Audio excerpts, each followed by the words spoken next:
নমস্কার বন্ধুরা, সীমাস কিচেনে আপনাদের স্বাগত। আজকে আমি আলু দিয়ে ডিমের পোচের একটা রেসিপি শেয়ার করব। ডিম আপনারা অনেক রকমভাবে বানিয়েছেন, তবে এইভাবে একবার বানিয়ে ফেলুন বন্ধুরা, খেতে কিন্তু দারুণ লাগবে গরম গরম ভাতের সঙ্গে। তো আসুন এই রেসিপিটা আপনাদের সঙ্গে শেয়ার করি। প্যানে সর্ষের তেল দিয়েছি 2 টেবিল স্পুন। তেলটা গরম হতে উপর থেকে একটু নুন দিয়ে দিয়েছি ছড়িয়ে। এবার 3টে ডিম আমি ডাইরেক্ট এইভাবে প্যানের উপরে দিয়ে দেবো। ফ্লেম আমাদের মিডিয়ামে আছে। উপর থেকে একটু নুন আর চিলি ফ্লেক্স দিয়ে দিয়েছি।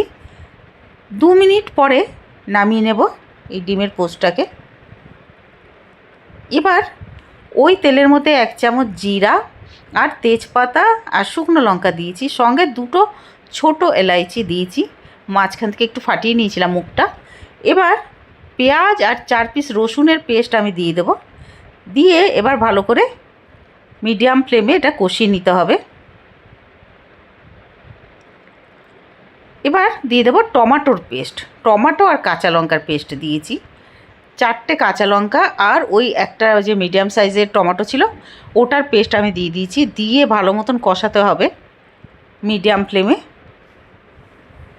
এবার ওই গ্রাইন্ডিং জারে আমি একটু জল দিয়ে ওই জলটা ঢেলে দিয়েছি। সঙ্গে দিয়ে দেবো স্বাদ মতন নুন আর হলদি পাউডার ছোটো চামচের হাফ চামচ, 1 চামচ কাশ্মীরি রেড চিলি পাউডার আর 1.5 চামচ জিরে পাউডার দিয়ে মিডিয়াম ফ্লেমে ভালো মতন কষিয়ে নেব। ভালোভাবে যখন কষানো হয়ে যাবে, দেখুন এরকম শুকিয়ে এসেছে কষাতে কষাতে মশলাগুলো, আর রসুনের কাঁচা গন্ধটাও চলে গেছে। এবার আর একটু আমি জল দিয়ে আবারও কষিয়ে নেব। মিডিয়াম ফ্লেম আছে এখন আমাদের। এবার দিয়ে দেব আগে থেকে সেদ্ধ করে রাখা আলুগুলোকে আমি এরকম 4 পিস করে কেটে নিয়েছি। দিয়ে এবার আবারও কষাতে হবে মিডিয়াম ফ্লেমে। 3 থেকে 4 মিনিট কিন্তু আমি কষিয়ে নেব আলু দিয়ে মশলার সঙ্গে এইভাবে। এবার আমি একটু ঢাকনাটা লাগিয়ে দেবো 2 মিনিটের জন্য মিডিয়াম ফ্লেমে। 2 মিনিট পরে ঢাকনাটা সরিয়ে আবারও কষাবো। যত কষানো হবে বন্ধুরা ততই খেতে দারুণ লাগবে, আর রসুনের কাঁচা গন্ধটাও চলে যাবে পেঁয়াজ রসুনের কষাতে কষাতে। এবার দিয়ে দেব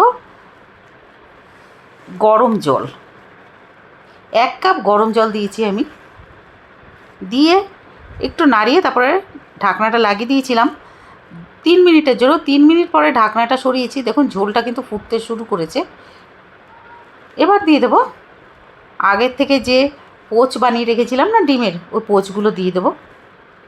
দিয়ে একটু এভাবে নাড়িয়ে তারপরে আবার ঢাকনা লাগিয়ে দেবো 3 থেকে 4 মিনিটের জন্য মিডিয়াম ফ্লেমে। 4 মিনিট পরে ঢাকনাটা সরিয়েছি, আলুটাও গলে গেছে। এবার আবারও ঢাকনাটা লাগিয়ে দেবো 2 মিনিট পরে মিডিয়াম ফ্লেমে। গ্যাসটা বন্ধ করে দেবো। তৈরি হয়ে গেছে আমাদের ডিমের নতুন একটা রেসিপি, আলু দিয়ে ডিমের পোচ কারি। এটা গরম গরম ভাতের সঙ্গে বন্ধুরা খেতে দারুণ লাগবে। একবার অবশ্যই বাড়িতে বানিয়ে ফেলবেন। রবিবারের দুপুরে অথবা যে কোনো ছুটির দিনের দুপুরে গরম গরম ভাতের সঙ্গে ডিমের এই রেসিপিটা বানালে কিন্তু মন্দ হয় না।